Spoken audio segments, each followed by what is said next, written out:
El Yahvé del profeta naturalmente prohibía todo aquello que se alejaba de la tradición y prometía realizar todos los anhelos del pueblo, aportando aquello de lo que se carecía: paz, justicia, libertad y esperanza.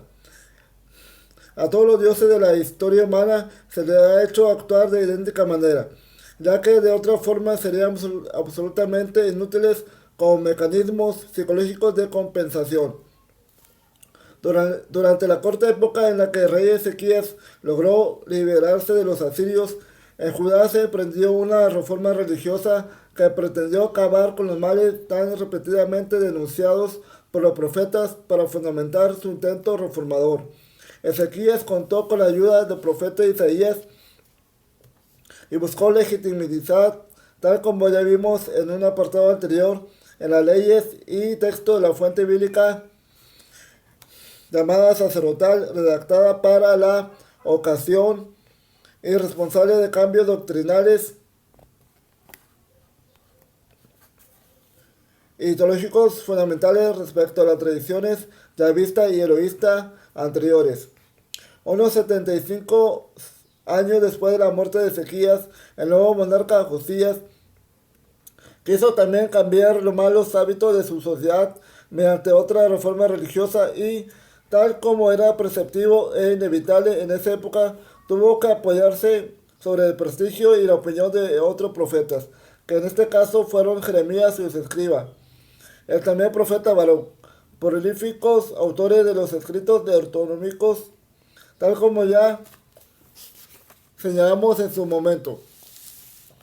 Para poder proyectar su reinado hacia el futuro, Josías necesitaba recuperar el prestigio de Jerusalén como centro nacional de Judá y debía dotar a su pueblo de una nueva ideología, de una nueva ley susceptible de reforzar la cohesión nacional y de proscribir los abusos del pasado. Este talismán maravilloso se lo elaboró el profeta Jeremías al redactar el Deuteronomio, la nueva ley, que con el fin de hacerla acatar por los hebreos fue fácilmente atribuida a la mano de Moisés. Yahvé y arteramente también se le hizo aparecer casualmente bajo los cimientos del templo de Jerusalén.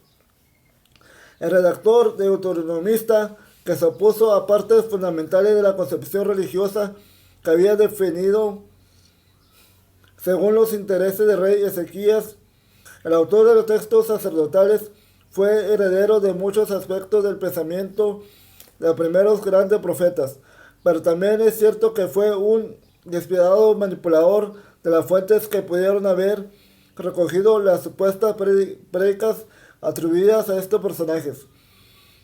Tal como apunta el profesor André Cacuot, la utilización de esta fuente, no obstante, no puede hacerse sin una crítica previa, ya que el recensor deuteronomista de Reyes, actuando como si lo hubiera hecho un Tucídides o un Livio, pone a menudo en boca de los profetas discursos compuestos por él mismo, que sirve de vehículo a las ideas que le son más queridas. Ignoramos,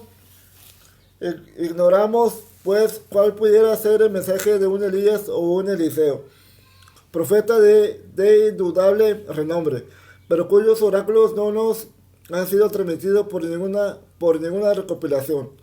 En los textos deuteronomistas es curioso observar hasta qué punto su autor y el escriba fueron incapaces de dejar al margen su oficio oracular, y tal como salta a la vista de cualquier lector, en estos escritos se hace el cumplimiento de los anuncios de Yahvé, la sanción de la verdadera profecía.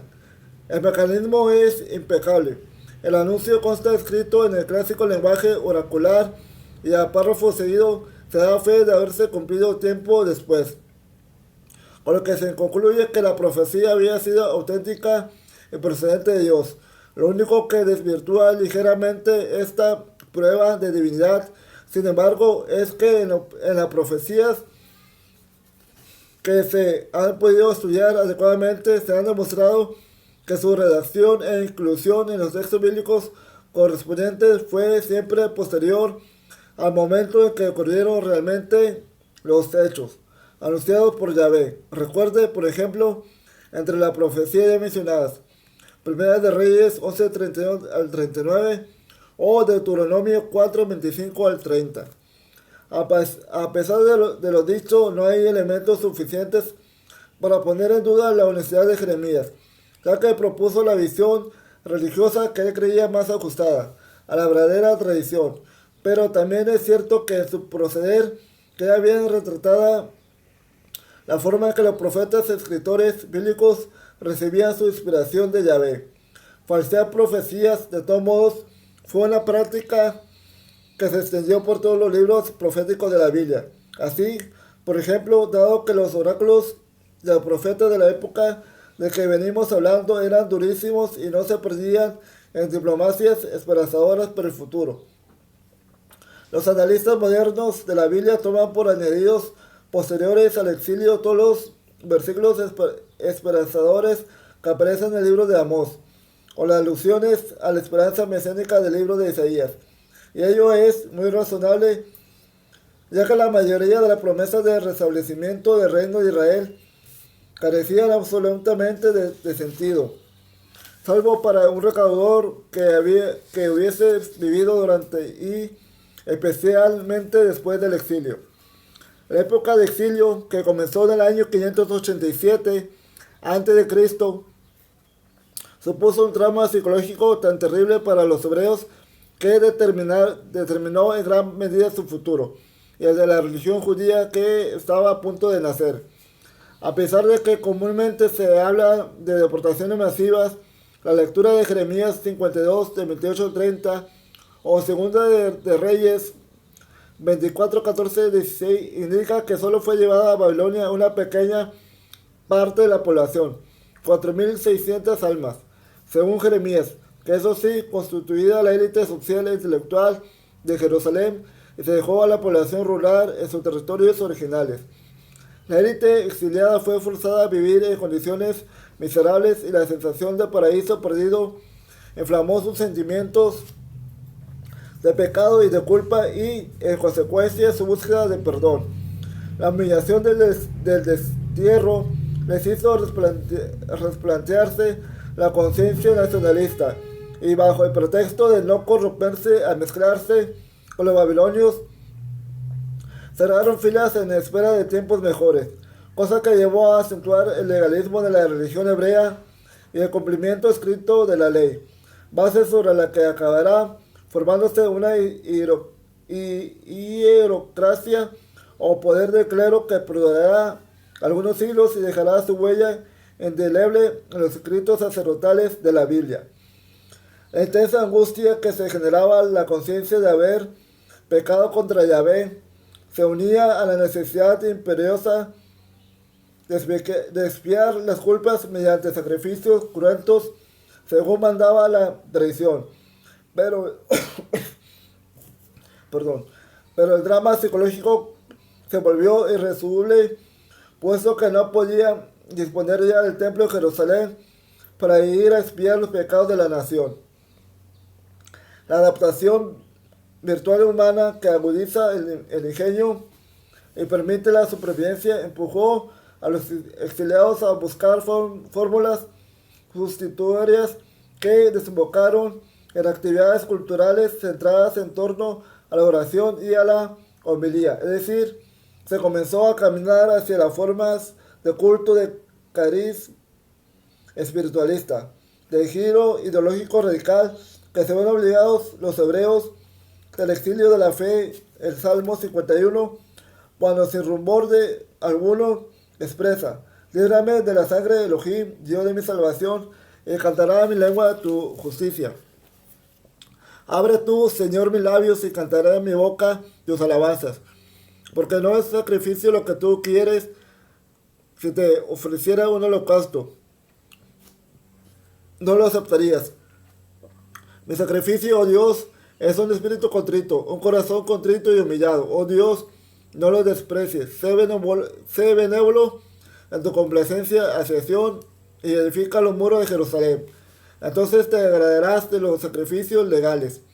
Salmo 51, del 16 al 21. Para André Capcuot, estos versículos evidencian que el salmista espera de Dios que lo salve, que lo lave y lo purifique, según el simbolismo de los rituales de purificación fundado en el poder vivificante de las aguas. Concluye suplicando a Dios la reconstrucción de Jerusalén para poder celebrar de nuevo los sacrificios.